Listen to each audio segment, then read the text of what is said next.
मंच पे आने की कृपा करें। आदरणीय सज्जन वर्मा जी से निवेदन करता हूँ कि वो दोनों मंच पे आने की कृपा करें। आदरणीय संजय साथी हमारे अखिल भारतीय कांग्रेस कमेटी के मध्य प्रदेश के सह प्रभारी है, उनसे गुजारिश करता हूँ कि मंच पे आने की कृपा करें।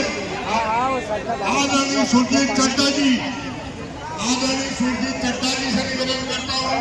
आदरणीय सदाशिव यादव आज जय हिंद भारत, जय हिंद तिरंगा यात्रा इंदौर शहर में, इंदौर शहर और इंदौर जिले के तमाम कांग्रेस के कार्यकर्ता और जनता ने शामिल होकर उसमें सम्मिलित होकर यात्रा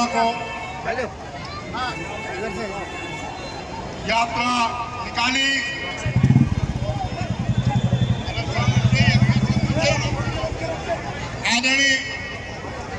आदरणीय संजय जी हमारे बीच मौजूद हैं। मैं मंच की व्यवस्था है।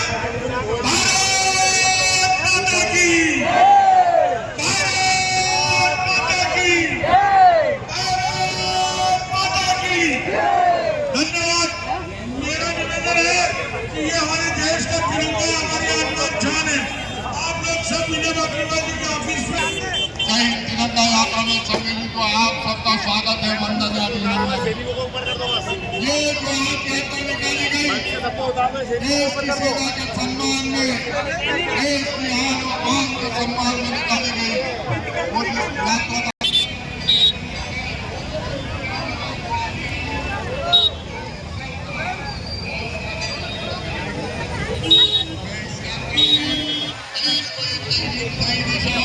मिलेगी। इंदौर वासियों ने आज देश प्रेम के लिए जो देश का सम्मान इंदौर के लोगों के दिल में तिरंगा यात्रा में सम्मिलित हुए, उस यात्रा के लिए आप सबको मैं अपनी ओर से बधाई देता हूँ। बहुत बहुत धन्यवाद। हमारे सम्मानित विधानसभा क्षेत्र आदरणीय, हम सब सेना के कृतज्ञ हैं जिन्होंने हर लड़ाई के अंदर हमें जीत दिलाकर दी है।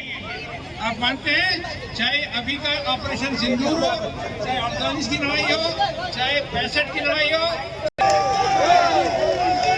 अगर आपको मालूम हो तो अभी 3 दिन पहले एक जवान, उन्होंने फौरन जंप लगाई, एक और आदमी ने जंप लगाई और उसको पानी से निकाल कर ले आए, लेकिन मेजर तिवारी जो है वो स्वर्गवासी हो गए। ऐसा जज्बा है इंडियन आर्मी के अंदर, इंडियन आर्म फोर्सेस के अंदर।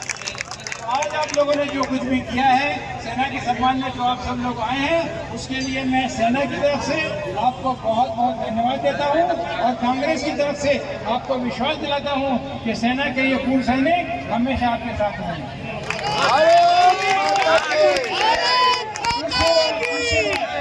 दूसरी बात, सेना के अपमान की, जिस सेना ने इतना बड़ा काम किया, जो एक हमारी ऑफिसर थी कर्नल सूफिया कुरैशी, जो अलग से सेलेक्ट की गई थी ब्रीफिंग देने के लिए, उनके बारे में हमारे मंत्री विजय शाह जी ने अपशब्द बोले और वो आतंकियों की बहन का।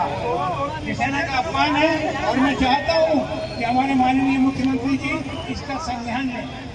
दूसरे हमारे मंत्री जगदीश देवगौड़ा जी ने कहा कि भारतीय सेना मोदी जी के चरणों में नतमस्तक है। कोई भी सेना किसी के चरणों में नतमस्तक नहीं होती। किसी भी पार्टी की सरकार हो, कांग्रेस की हो, जनता पार्टी की हो, बीजेपी की हो, किसी भी धर्म का प्रधानमंत्री हो, हिंदू हो, मुस्लिम हो, सिख हो, ईसाई हो और किसी भी क्षेत्र का हो, सेना हमेशा जो भी सरकार होती है, जो भी प्रधानमंत्री उनका कहना मानते हैं और महामहिम राष्ट्रपति हमारे सुप्रीम कमांडर होते हैं। ऐसे शब्द सेना के बारे में नहीं बोलना चाहिए, उस पर भी माननीय मुख्यमंत्री को संज्ञान देना चाहिए। माता की जय। तीसरी बात आपने भी लिखा, हमारे सांसद हरियाणा के जांगड़ा जी बोलते हैं कि उन्होंने उनके अंदर महीनों के अंदर अहिल्याबाई के सामने चाहिए था, लड़ना चाहिए था। जब AK-47 अचानक सामने आ जाए तो कोई क्या कर सकता है? जब उनके सामने आएगी तो पता चलेगा। वो कहते हैं कि हमारे यहाँ पर उन लोगों को पहले सैनिक प्रशिक्षण लेके जाना चाहिए। अपने ही देश में क्या सिटीजन की जाने की जरूरत है? इसका मतलब तो आप मुझे कहीं पिकनिक पे जाते हुए, कहीं घूमने जाते हुए, कहीं हनीमून पे जाते हैं, तो पहले सर्टिफिकेट देगी, और अगर ऐसा करेगी तो फिर ये कैसे ले जाएगा?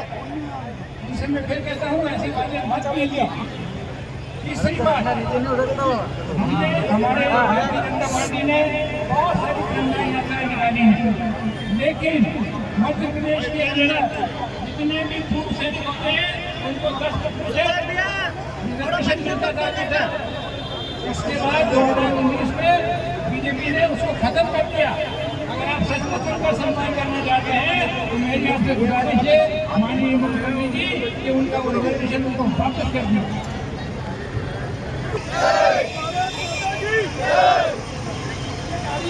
माता की